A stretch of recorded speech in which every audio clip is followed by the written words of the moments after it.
कार्यकर्ते.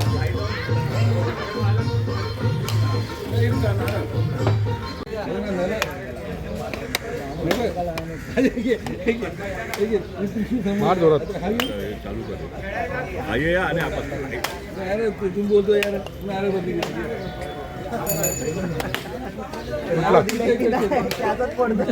ये बॅकग्राउंड पण घ्या.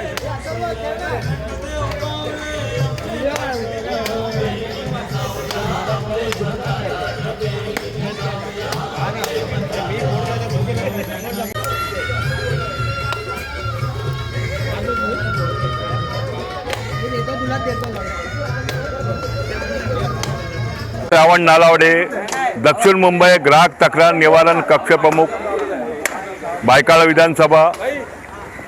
प्रतिवर्षाप्रमाणे आपला एक गोविंदा पथक भव्य दिव्य असा साजरा करण्यात आहे. साईनाथ गोविंदा पथक आयोजित नारळ फोडणे स्पर्धा. हे सर्वांचे आयोजक आहेत प्रशांत आडारकर तसेच सुनील वाजे. प्रतिवर्षाप्रमाणे या गोविंदा हा आपला साईनाथ गोविंदा पथक आहे. नारळ फोडणे स्पर्धा स्पर्धेसाठी बक्षिसं ठेवलेली आहेत. प्रथम क्रमांक म्हणून 3001, द्वितीय क्रमांक 2001 व तृतीय क्रमांक असं 1001 असे पारितोषिक ठेवलेले आहेत. या स्पर्धेत आपल्या विभागातील सर्व नागरिक या स्पर्धेमध्ये भाग घेत आहेत.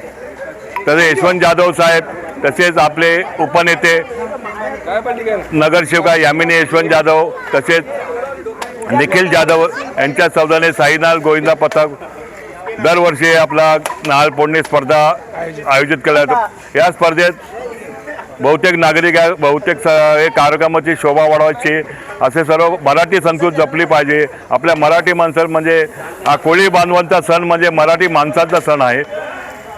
काय आव्हान करायला ते आव्हान म्हणजे आता आमच्याकडे आव्हान म्हणजे कसं आहे, नारळ फोडणे स्पर्धा आता चालू झालेली आहे. 11 वाजता ते सुरुवात झालेली आहे. आता हे 2 वाजेपर्यंत हां. आता इकडे आपले सर्वांचे लाडके असे विभाग प्रमुख विजय दाऊ लिपारे यांची पण उपस्थिती येते लागणार आहे येणार आहेत. तसेच आपले निखिल जाधव यांची पण उपस्थिती आहे. शिवसेना साईनाथ गोविंदा पथकाचे अध्यक्ष. दरवर्षी आम्ही ही मराठी संस्कृती जपण्यासाठी आपण हा कार्यक्रम आयोजित करतो आणि याला पूर्ण भरपूर विभागातले व इतर विभागातील लोक या स्पर्धेमध्ये भाग घेऊन या कार्यक्रमाची शोभा वाढवत असतात. मराठी सण व्हावा ही दृष्टिकोन आमच्या असते आणि हा विभाग जो डॉकयार्ड रोड आहे तो कोळी बांधवांनी जास्त हे गेलेला आहे. त्यामुळे दरवर्षी आज गेली 27 वर्ष हा कार्यक्रम आम्ही राबवतो आणि चांगला प्रतिसाद भेटतो या कार्यक्रमाला. जय महाराष्ट्र. दरवर्षी सालादाप्रमाणे या लाल मैदानामध्ये आपला दरवर्षी कार्यक्रम होतो. खूप आनंदाने होतो.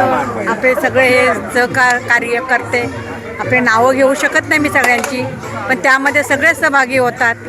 आम्हालाही आनंद होतो या सहभागीमध्ये. असंच आम्ही सुनील भाऊनाही सांगतो दरवर्षी हा कार्यक्रम तुम्ही घ्या आणि आनंदाने या कार्यक्रमात सगळ्यांनी सहभागी व्हावे हीच आम्ही या आमच्या मंडळाच्या गणपतीच्या चरणी प्रार्थना करतो आणि हा कार्यक्रम चांगला आनंदाने पार पडावा आणि सगळ्यांनी घडून मिळून हा कार्यक्रम करावा हीच मी गणपती चरणी प्रार्थना करते.